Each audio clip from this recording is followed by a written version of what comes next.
Ah, en fait, c'est juste pour, oh là là, c'est juste pour dégoûter un peu les gens, tu vois, parce que les gens sont jaloux en France. Les gens sont d'un naturel jaloux. Salut Giovanna. Salut, ça va? Ouais. Merci. Putain, ça c'était un baiser de cinéma. Ouais. Attention Coco, on est trop long, je chante et c'est à toi. Hein.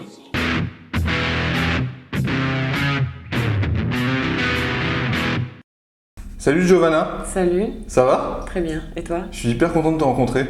Ouais, ça se voit, ouais. Et tu sais que, non mais attends, tu sais que c'est un méga hasard quoi. Pourquoi? C'est-à-dire qu'en gros, bon, il faut d'abord que je t'avoue, je suis complètement amoureux de toi. Je t'aime. D'accord. Non mais c'est bon en plus.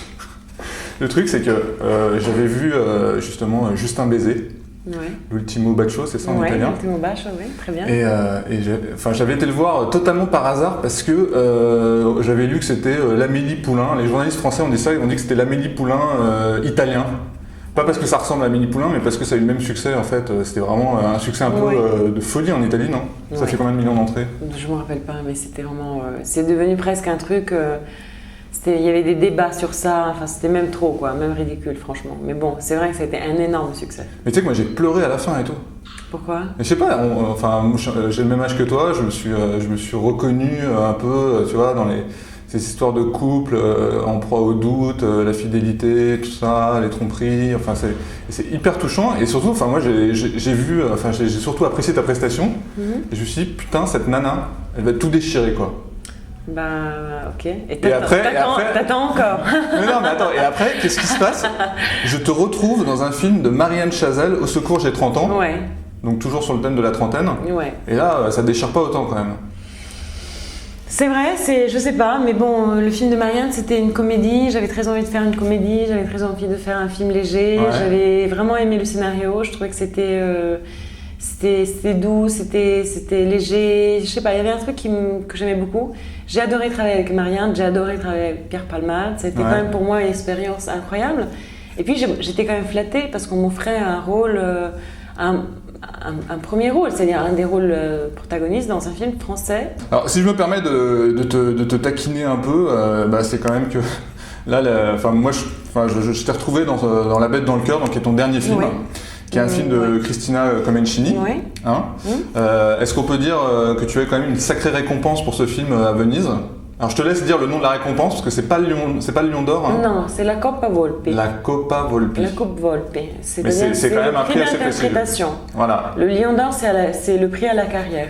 Donc c'est deux choses différentes. Alors ça s'appelle La Bête dans le cœur, ça sort le 28 mars en France. Oui. Et c'est vrai que c'est un film que là tu portes, c'est toi l'héroïne principale. Voilà. C'est une histoire très difficile. C'est une histoire très difficile. Pardon, t'avais terminé ta question? Bon vas-y, si tu veux enchaîner, ça m'évitera de faire le pitch. J'aime bien lancer le truc, tu te dis, bon, je veux dire, c'est une histoire très difficile et si la meuf elle est motivée, tu vois, elle va enchaîner et comme ça j'aurai pas besoin de faire le pitch, d'accord? Donc on va le refaire. D'accord. Je vais te dire, donc Giovanna, ton film La Bête dans le cœur, c'est une histoire assez difficile. Bah, c'est une histoire justement assez difficile. C'était bien, celle-là était bien. Non, c'était, c'est dur, c'est une histoire dure, c'est un sujet dur. C'était vachement dur à jouer parce que justement c'est pas un film qui se passe dans l'action, c'est un film très très mental. C'est un film très psychique, on dit? Tout à fait. Psychique, oui. Alors là, à ce moment-là précis, je dois t'interrompre et dire un truc pour faire style, j'ai vraiment vu le film. Oui. Donc là, je vais le dire, t'es prête? Oui. Mais alors, c'est l'histoire de Sabina. Voilà, exactement. Sabina, donc, qui vit avec un acteur. Voilà, exactement. C'est très bien, c'est très bien. Alors, ils n'ont pas l'air très sûrs. Tu as bien appris la leçon. Moi, j'ai vu le film surtout. Ils n'ont pas l'air très sûrs de leur couple, tous les deux. C'est des gens qui, bon, c'est un petit peu difficile pour eux. C'est des acteurs qui galèrent, comme beaucoup d'acteurs, en général dans le monde, mais en Italie surtout. Et Sabina surtout, c'est quelqu'un qui a vécu, a vécu une chose très dure, qui est un inceste quand elle était enfant de la part de son père, mais qui n'est pas encore consciente de ça. C'est comme s'il y avait une partie d'elle qui est complètement éteinte. C'est-à-dire qu'elle commence à faire des rêves super bizarres. Elle commence à faire des rêves. Et elle a été un peu amnésique en fait sur toute cette période. Et ça ressurgit. C'est pourquoi ça attend en fait la trentaine comme ça pour ressurgir. Parce qu'en fait ça correspond au moment où elle tombe enceinte. C'est-à-dire qu'elle tombe enceinte et donc du coup il y a quelque chose dans dans son corps, dans son état d'âme, qui change complètement. Elle ne sait pas encore qu'elle est enceinte, mais il y a quelque chose qui, à ce moment-là, il y a une chimique qui fait qu'elle commence à arriver des choses bizarres. Elle commence à sentir son compagnon pas comme son compagnon, justement, comme l'homme qu'elle aime, mais comme une menace. Donc elle commence il y a des choses, il y a des coïncidences, des choses qui lui font surgir un instinct de vouloir aller vers sa famille.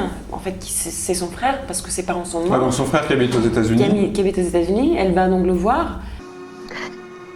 Ma perché piangi?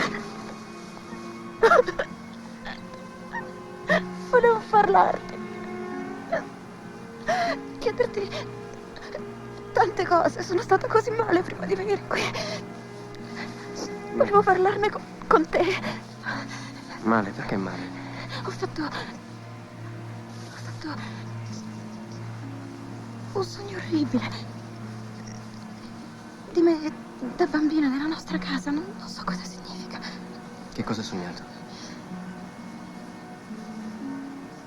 Non posso raccontartelo.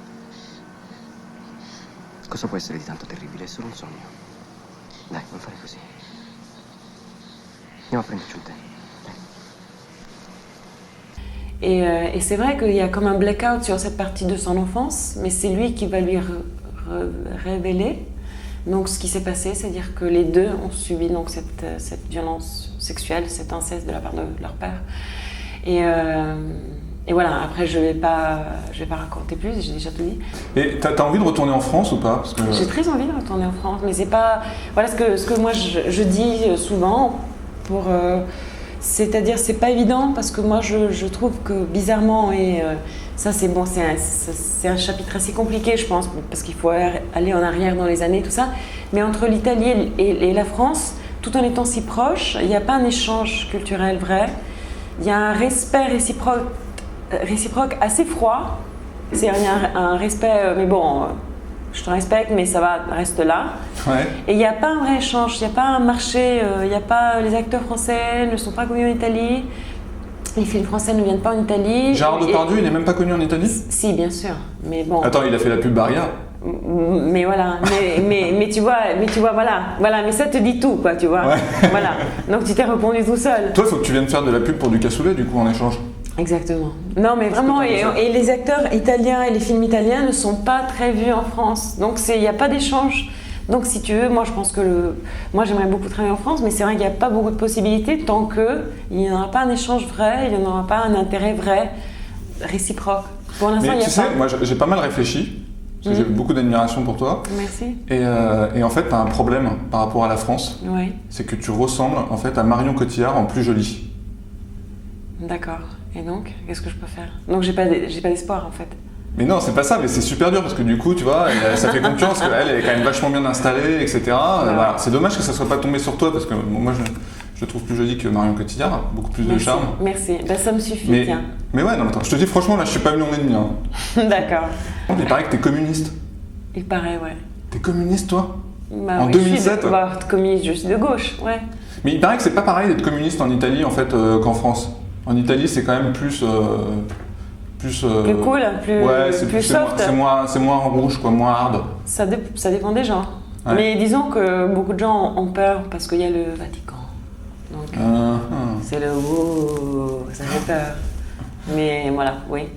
Mais il y a une gauche, disons, assez extendue. Ouais, c'est ça. C'est moins compartimenté comme en France où t'as Arlette Laguillet, Marie-Georges Buffet. Que je connais pas. Tu connais pas? Non. C'est la boss du PCF en France. Je devrais. Ouais. Et ben, je veux dire, moi je te préfère à Marie-Georges. Bon, bah écoute, à Marie-Georges.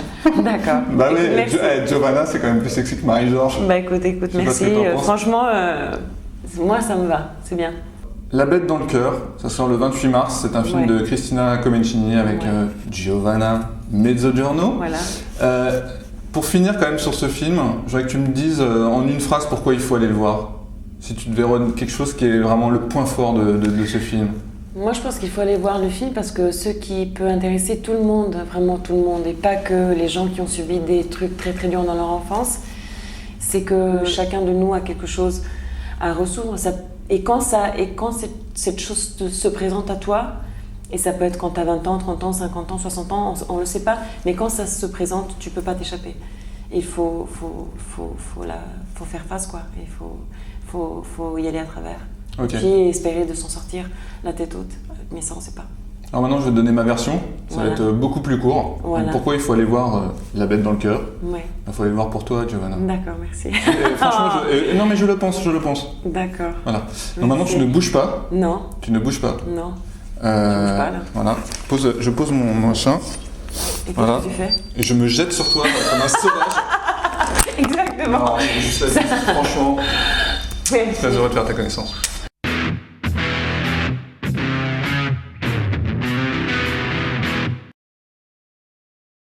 Et franchement, j'aime mon métier, j'aime tout.